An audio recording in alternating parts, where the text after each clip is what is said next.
মুখ্যমন্ত্ৰী মহোদয়, মই আপোনাৰ গোমাতাই কৈ আছোঁ।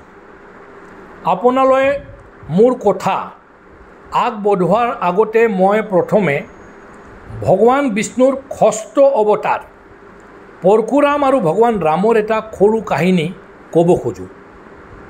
যেতিয়া সহস্ৰাৰ্জুনে ঋষি যমদগ্নিৰ আশ্ৰমত জোৰ কৰি প্ৰৱেশ কৰি গাই চুৰ কৰি লৈ গ'ল, তেতিয়া ভগৱান পৰশুৰামে তেওঁৰ হত্যা কৰিলে আৰু 21 বাৰকৈ গৰু বিদ্বেষীসকলক দণ্ড দিয়ে তেওঁলোকৰ ৰাজ্য কাঢ়ি লৈ সম্পূৰ্ণ পৃথিৱীখন কাশ্যপ ঋষিক দান কৰিলে। তেনেদৰে যেতিয়া ভগৱান ৰামে পৃথিৱীত অৱতাৰ ল'লে, তেতিয়া তেওঁক সোধা হৈছিল, ভগৱান আপুনি পৃথিৱীত কিয় আহিল?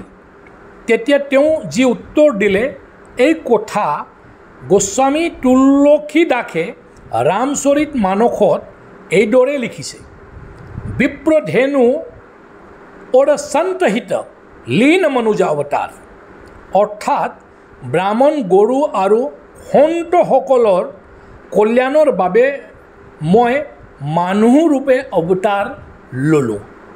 মুখ্যমন্ত্ৰী মহোদয়, আজি আপুনি জনতাৰ দ্বাৰা নিৰ্বাচিত শাসক, আপুনিয়ে ৰজা হয়। আজি সনাতন ধৰ্মত এজন ৰাজাক ভগৱান বিষ্ণুৰ ৰূপ বুলি গণ্য কৰা হয়, কিন্তু আজি আপোনাৰ দৰে নিজকে হিন্দুত্বৰ পূজাৰী আৰু গোভক্ত বুলি কোৱা এজন মুখ্যমন্ত্ৰীৰ শাসনত গৰুসকলৰ এনে দুৰ্গতি দেখা পাই মই অতিশয় পীড়িত।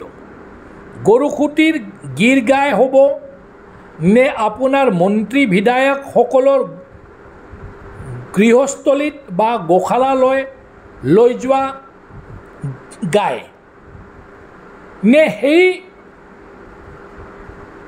স্মাগলিং কৰি বাংলাদেশত পঠাই দিয়া বা পঠাবলৈ চেষ্টা কৰা দুৰ্বল গৰুবোৰ? এই গৰুৰ ময়ে প্ৰতিনিধিত্ব কৰোঁ। সেইসকল গাই মোৰে ভগ্নী, মোৰে সহোদৰী।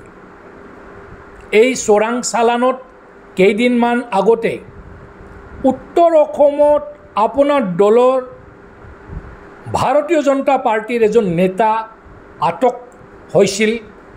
এনে বহু কমিশ্যনখোৰ নেতাৰ নাম সময়ে সময়ে ওলাই থাকে। ৰাজ্যত বৃহৎ পৰিমাণৰ গোচৰ ভূমি আছে। বহুতে এই ভূমি দখল কৰি বহি আছে। কেইটামান চৰকাৰী কাৰ্যালয়তো তাত চলি আছে। এই ভূমিৰ ব্যৱহাৰ গৰু পালনলৈ নহয়। চৰকাৰে মন্ত্ৰী বিধায়কসকলক ছাবচিডি দি গৰু পালন কৰাৰ জৰিয়তে ধন সম্পত্তি বৃদ্ধি কৰিবলৈ সুযোগ দিয়ে, যাতে ভৱিষ্যত তেওঁলোকৰ ঘৰ গোকৃপাৰে চলি থাকে। কিন্তু চোৰাং চালানৰ বা তস্কৰি কৰি স্মাগলিং কৰি আৰু স্মাগলিঙৰ জৰিয়তে উদ্ধাৰ হোৱা গাইসকলৰ সেৱাৰ বাবে কোনো বিজেপি নেতা বা মন্ত্ৰী আগবাঢ়ি নাহে। গৌমাতাৰ পৰা লাভ আৰু ভোট ল'ব, এইটোৱে মূল নীতি হৈ পৰিছে। সেৱা কৰা বুলি ধৰি লোৱা হৈছে আন মানুহে কৰিব। যিসকল ব্যক্তি বা প্ৰতিষ্ঠানে গাইক সঁচাকৈ সেৱা কৰে, তেওঁলোকে চোৰাং চালানকাৰীৰ পৰা ধমকি পায়। লগতে আপোনাৰ পৰিচালনাৰো মনোভাৱ তেওঁলোকৰ প্ৰতি খুব ভাল নহয়। যিবিলাক আপোনাৰ শাসন প্ৰশাসনৰ মানুহ, তেওঁলোকে এই গোপালকৰ হাৰাশাস্তি কৰি থাকে।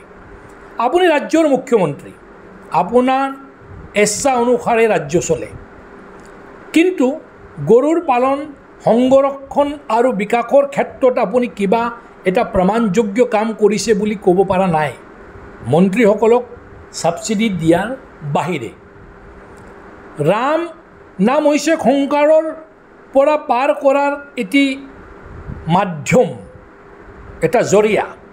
আপোনাৰ দলৰ ৰাম মন্দিৰ নিৰ্মাণৰ এটা অসাধাৰণ কাম কৰিছিল, কিন্তু যেতিয়া ৰাম আৰু ৰাম মন্দিৰক কেৱল মাত্ৰ ভোটৰ বাবে ব্যৱহাৰ কৰা হ'ল, তেতিয়াৰ পৰিণাম আপুনিও দেখিলে 40জন সাংসদ হেৰুৱালে।